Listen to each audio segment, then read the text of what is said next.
பல ஆண்டுகளாக நடைபெற்று வருகிற ஆணவ படுகொலைகளை தடுப்பதற்கு சட்டம் இயற்ற வேண்டும் என்கிற கோரிக்கையை வலியுறுத்தியும் 5 ஆண்டுகளுக்கு மேலாக தற்காலிகமாக பணிபுரிகிற தூய்மை பணியாளர்கள் உள்ளிட்ட பல்வேறு துறைகளை சார்ந்த பணியாளர்களை நிரந்தரப்படுத்த வேண்டும் என்கிற கோரிக்கைகளை வலியுறுத்தியும் சேலம் ஓதியத்தூரிலே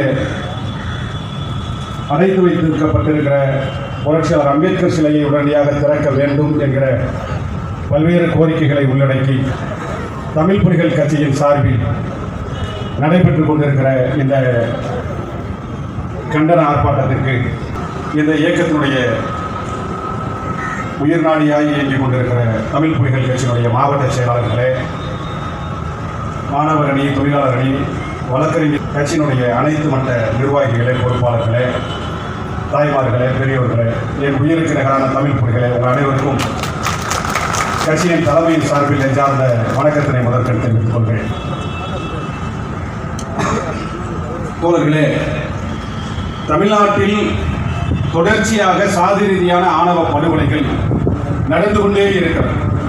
ஆணவ படுகொலை மட்டுமல்ல, பெண்கள் மீதான பலாத்காரங்களாக இருக்கலாம், சாதி ரீதியான ஒடுக்குமுறைகளாக இருக்கலாம், அதன் மீது ஏற்படுகிற கொலைகளாக இருக்கலாம்.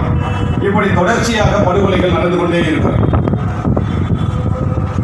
குறிப்பாக தாவேகா என்கிற தமிழக வெற்றிக் கழகம் ஆட்சி பொறுப்பை ஏற்று 60 நாட்கள் கடந்த நிலையில் அது மேலும் வலுவடைந்து இந்த 60 நாட்களில் ஏறத்தாழ 80க்கும் மேற்பட்ட கொலைகள் நடந்திருக்கிறது.